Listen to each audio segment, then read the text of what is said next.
திரு ரவிச்சந்திரன், பாஜக கூட்டணியை பொறுத்த வரைக்கும் கூட்டணிக்கு தேடி பிடித்து கொண்டிருக்கிறார்கள். கூட்டணிக்காக அதிமுக வரைய கூட எதிர்நோக்கி காத்திருக்கிறார்கள் என்றெல்லாம் அதிமுக முன்னாள் அமைச்சர் கடம்பூர் ராஜு உள்ளிட்டவர்லாம் சொல்கிறாங்க. இன்னும் KP முனுசாமி சொல்கிறாரு, செல்வாக்கு இருக்குன்னு சொல்லிட்டு இருக்காங்க. அவங்களுடைய மத்திய அமைச்சர்களாக இருக்கிறார்கள், திருமதி நிர்மலா சீதாராமனாக இருக்கட்டும், திரு ஜெய்சங்கராக இருக்கட்டும், எல்முருகனாக இருக்கட்டும், மக்களவைத் தேர்தலில் நேரடியாக போட்டியிடட்டும். மாநிலங்களவைக்கு தானே தேர்ந்தெடுக்கப்பட்டிருக்காங்க. அவங்க மக்களவைத் தேர்தலில் போட்டியிட்டு தங்களுடைய செல்வாக்கை காமிக்கட்டும். எத்தனை இடத்துல டெபாசிட் வாங்குறாங்கன்னு பார்ப்போங்கிறார். இல்லை கும்மிடி பூண்டியை தாண்ட முடியாத கட்சிகள் வந்து வேற எங்கேயும் நம்ம தமிழ்நாட்டை பற்றியே பேசுவோம். இல்லை நான் தமிழ்நாடு கும்மிடி பூண்டி உள்ளவே வந்துடும். நானும் கும்மிடி பூண்டியை தாண்ட முடியாத கட்சிகள் சவால் எங்கேருந்து வேணாலும் விடலாம். என்ன அந்த பக்கம் தாண்டி போனால் அப்புறம் வாபஸ் வாங்கிட்டு வந்துடணும். அவங்க தமிழ்நாட்டை தான் பேசுகிறாங்க, கும்மிடி பூண்டியை தாண்டி பேசலை. அதனால தான் அவங்க இங்கே வாங்கங்கிறாங்க. நிர்மலா சீதாராமன் நம்ம இடத்தால எங்கே வேணாலும் நிற்க முடியும். சரி, இந்தியா பூரா நிற்க முடியும். மோடி ஐயாவால் எங்கே வேணாலும் நிற்க முடியும். இது ஏன் திரு KP முனுசாமி சொல்கிறாரு அப்படின்னா, தமிழ்நாட்டில் பாஜக வளர்ந்து வருகிறது, பாஜகவுடைய வளர்ச்சியை செல்வாக்கை தேர்தலுக்கு பிறகு பார்க்கலாம் என்று திரு அண்ணாமலை சொல்கிறார். அந்த அவருடைய கருத்துக்கு தான் அவர், உங்கள் செல்வாக்கு உங்கள் வளர்ச்சி என்பது நீங்க நின்று போட்டியிட்டு பாருங்க, அதுக்கப்புறம் உங்களுக்கு தெரியும் உங்க வளர்ச்சியா மக்கள் எங்களை ஆதரிக்கிறாங்களா என்பது தெரிஞ்சுக்கணும். இங்க நிக்கிறதுக்கு தான் அண்ணாமலை இருக்காரு. அப்புறம் அது வேற இன்னொரு டபுள் 2 அல்வா எதுக்கு சாப்பிடணும்?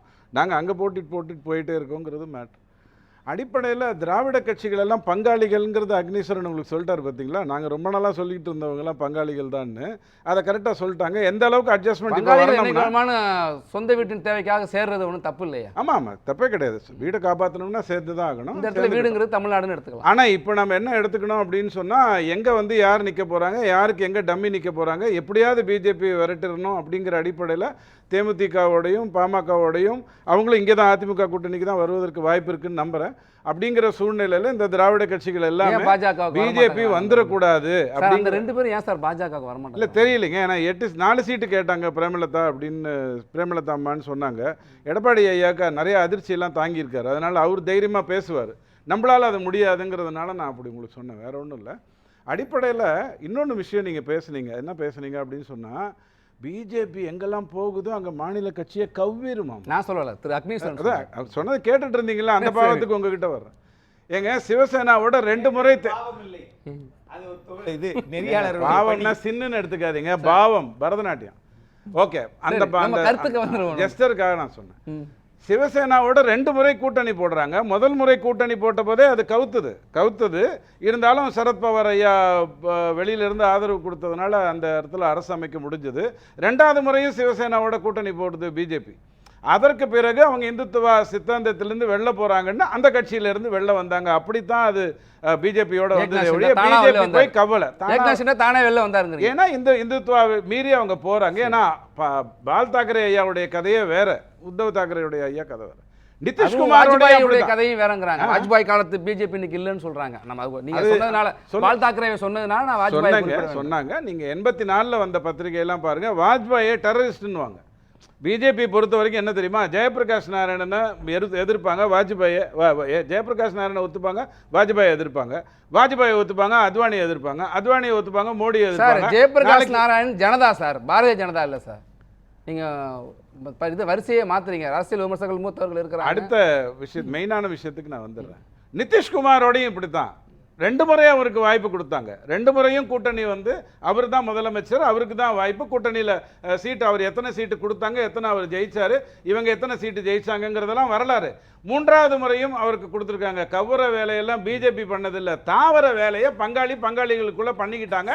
அதை நான் விமர்சிக்க விரும்பல. பாஜக கூட்டணி வலிமையாக இருக்கிறதா அல்லது வலிமையான கூட்டணியை தமிழ்நாட்டில் 2 காரணத்துக்காக பாஜக கூட்டணி வலிமையாக தமிழ்நாட்டில் தான் சொல்றேன். 2 காரணத்துக்காக வலிமையா இருக்கு. ஏன்னா எந்த கூட்டணியால் யார் பிரதமர் என்று தைரியமாக சொல்ல முடியுமோ அது வலுவாக இருக்கும். அது மட்டும் வலுன்னு நான் சொல்ல மாட்டேன், ஆனால் அது வலுவாக இருக்கும். இந்த 2 கூட்டணியினால அப்படி சொல்லவே முடியாது, சொல்ல வேண்டிய அவசியம் இல்லைங்கிறத நானும் ஒத்துக்கிறேன். 2வது ரொம்ப முக்கியமான ஒரு விஷயம், தேசிய சிந்தனை உள்ளவங்கெல்லாம் வாங்கன்னு கூப்பிட்டுருக்கிறது யாருன்னு கேட்டால் நம்ம வாசனையா பிஜேபி கூட்டணியில் வந்ததுனால என்ன நல்லது நடக்கும் அப்படின்னா, அக்னீஸ்வரனே விமர்சித்த மாதிரி போன வாட்டி கொடுத்ததே கொஞ்சம் போட்டு கொடுத்துருங்க, ரொம்ப கம்மியாக வந்தால் பிரச்சனை வரும், நாங்கள் முறைக்கிற மாதிரி முறைக்கிறோம், கலைஞர் நிகழ்ச்சிக்கு நாங்கள் வராத மாதிரி பார்த்துக்கிறோம், முறைக்கிறதெல்லாம் பண்ணுறோம், பட் கடைசியாக அந்த கூட்டுருங்க அப்படிங்கிற மாதிரியான ஒரு சூழ்நிலை இருக்கிறதாக காங்கிரஸுக்கு திமுகவோடு. சார் கொஞ்சம் தெளிவாக சொல்லுங்க, புரியல, எனக்கு புரியல. நான் தான் சொல்லிட்டேனே தெளிவாக, போன வாட்டி கொடுத்ததே கொடுத்துருங்க, கம்மி பண்ணிடாதீங்கன்னு காங்கிரஸ் திமுகவோட பேச்சுவார்த்தை நடத்த. காங்கிரஸ் சொல்றீங்க, அப்ப தமிழ்நாட்டுல வாசனை சொன்னீங்க, திடீர்னு நீங்க வந்துட்டீங்களா, எனக்கு புரியல. இல்லைங்க, வர்றேங்க, இன்டர்வல் தானே விட்டேன். அதை இங்கே இப்போ வாசனையா பண்ண போகிறது எல்லாமே அந்த அந்த காங்கிரஸுங்கிறது அந்த மதிப்போட, அது ஒரு தேசிய கட்சி, நாம் போய் இப்படி ஒரு மாநில கட்சியோட நிற்கக்கூடாது, அதெல்லாம் சொன்னார் இல்லையா, அதை எல்லாம் இருக்கக்கூடிய ஓட்டர்களை பிஜேபி பக்கம் கொண்டு வரக்கூடிய ஒரு அற்புதமான பணியை வாசனையாங்கிற ஒரு பற்றாளர், தேசப்பற்றாளர் செய்வார். அப்படிங்கிற அடிப்படையில் 6% பிஜேபிக்கு அப்படி ஒரு வாக்கு வங்கியை வாசனை நிரூபிச்சிருக்காரு சொல்றீங்க. தமிழ் மாநில காங்கிரஸ் நிறைந்த வாக்கு வங்கியை வைத்திருக்கு, நிரூபிச்சிருக்குன்னு சொல்ல வரீங்க. வாசனையாவுடைய வாக்கு வங்கியை பற்றி எனக்கு கவலை இல்லை, அவருடைய வாக்கை பற்றி எனக்கு தெரியும், அதாவது பேச்சை பற்றி தெரியும். அதை காங்கிரஸார் எப்படி புரிஞ்சுப்பாங்க அடிப்படையில் வாக்கை விட செல்வாக்குங்கிறது அரசியல் ரொம்ப முக்கியம். ஆமா, இங்க இன்னொரு வாக்கு நடந்துருச்சு இல்லையா, யாத்திராங்கிற வாக்கு நடந்துருச்சு, அதனால நடந்ததெல்லாம் நான் அப்புறம் பேசுறேன்.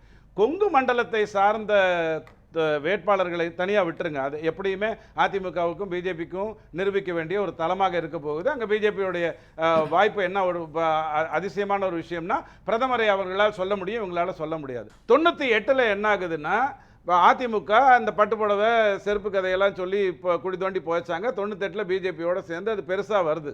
உடனே அவங்க பிஜேபியோட சேர்ந்து தான் அதிமுக வளருதுங்கிறீங்க.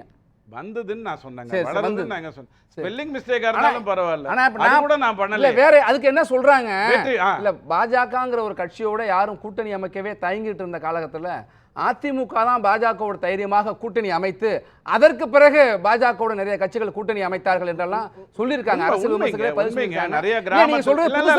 நீங்க சொல்றது கரெக்ட். கிராமத்துல சில கோயில்களை பூட்டி வச்சிருப்பாங்க, ஒரு திறக்கணும்னு வரும்போது கொஞ்சம் பயத்தோட உள்ள போவாங்க, ஆண்டவனை பார்த்துட்டு அந்த கோயில் திருப்பி வெளியா வந்துடும், அந்த மாதிரி தான் எல்லாரும் வருவாங்க. அடிப்படையில் இங்க வந்துருவோம். அந்த பிஜேபியோடைய பெரிய ஒரு சாதகம் என்ன அப்படின்னா, இந்த தொகுதிகள், இந்த மாதிரியான தஞ்சாவூர் அந்த மாதிரி தொகுதிகளை நீங்க கவனிக்கணும். நேரடிய விஷயத்துக்கு வந்திருக்கேன். 99 இல்ல 2024 மக்களவை பொது தேர்தலில் பாஜக கூட்டணி வலிமையாக இருக்கிறதா? முக்கியமான பாயிண்ட சொல்றேன். அது 2024க்கு நீங்க பார்க்கணும்னா, ஏன்னா இது வரைக்கும் முக்கோண தேர்தல் நடந்ததே இல்ல. 98 சொல்லிட்டீங்க, 98 பட்டுப்புடவை எல்லாம் சொன்னீங்கல்ல, அதற்கு பிறகு இப்ப பல்லடத்துக்கு வந்த மோடி வந்து நல்லாட்சி புரிந்தான்னு சொல்றாங்க. நீங்க இப்ப 4 நாளைக்கு முன்னாடி 27, 28 வந்தார், 27ஆம் தேதி பல்லடத்துல பேசினார்ல பிரதமர் நரேந்திர மோடி. அவர் பேசுறப்ப எம்ஜிஆர் ஒரு நல்லாட்சியை, சிறந்த ஆட்சியை கொடுத்தார், அவருக்கு பிறகு ஜெயலலிதா நல்லாட்சி புரிந்தான்னு சொல்லியிருக்காரு. இன்னைக்கு வரைக்கும் அதுல ஒன்றும் தப்பே இல்லைங்களே. ஏன்னா பட்டுப்புடவை குறிப்பிட்டீங்களா? பட்டுப்புடவை குறிப்பிட்டதெல்லாம் திமுகங்க, மோடி இல்லைங்க. திமுக சொல்லி புதைச்சதுக்கு அப்புறம் 98 பெரிய வாக்கு அதிமுக வாங்குது, உடனே ஆட்சியை கலைக்குது. 99 ஒரு 13 சீட்டு மட்டும் அதிமுகவோடைய நிற்குது, ஒரு 26 27 திமுக பிஜேபிங்கிற அடிப்படையில் ஓட்டு போடுது. அதில் பார்த்தீங்கன்னா தஞ்சாவூர் வந்து மிகப்பெரிய அளவில் 6 தொகுதிகளுமே, சில இடங்கள்லாம் 6 தொகுதிகளுமே அந்த இடத்துல திமுக அண்ட் பிஜேபிங்கிற அடிப்படையில் ஓட்டு போட்டுச்சு. 99 தொகுதி வாரியாக வந்த வாக்குகளை பிரித்து பார்த்தீங்கன்னா இன்னைக்கு அது பிஜேபி பக்கம் எது போகுங்கிறது நமக்கு ஏன் தெரியும்னா, முதல் முறையாக முக்கோண தேர்தல் அப்படிங்கிற ஒரு அடிப்படைக்குள்ள நாம வரோம். பழைய தேர்தலை வச்சுட்டு நம்ம அப்படிலாம் பேசிட முடியாது. ரொம்ப முக்கியம் இதில் என்ன அப்படின்னு சொன்னால், இப்போ வந்து இவங்க என்ன சொல்ல ஆரம்பிக்கிறாங்க, மத்திய அரசு வஞ்சிக்கிறது, பணம் கொடுக்க மாட்டேங்கிறது அப்படிங்கிற அடிப்படையில் சொல்கிறாங்க. இது ஏன் மக்களிடம் எடுபாடாது அப்படிங்கிறதுக்கு 2 காரணம் மட்டும் சொல்லிடுறேன். திரும்ப இப்போ சொல்ல ஆரம்பிச்சிருக்கிறது என்னன்னா, பிஜேபி சைட்லேருந்து கனிம வளத்தையும் மணல் கொள்ளையையும் இந்த மாதிரியான போதை விஷயங்களெல்லாம் தவிர்த்துட்டு நீங்கள் ஆட்சி செய்தீர்கள் என்று சொன்னால் நீங்கள் மத்திய அரசுக்கு பணம் கொடுக்குற அளவுக்கு உங்களுக்கு வளம் வரும் அப்படிங்கிறத சொல்ல ஆரம்பிக்கிறாங்க.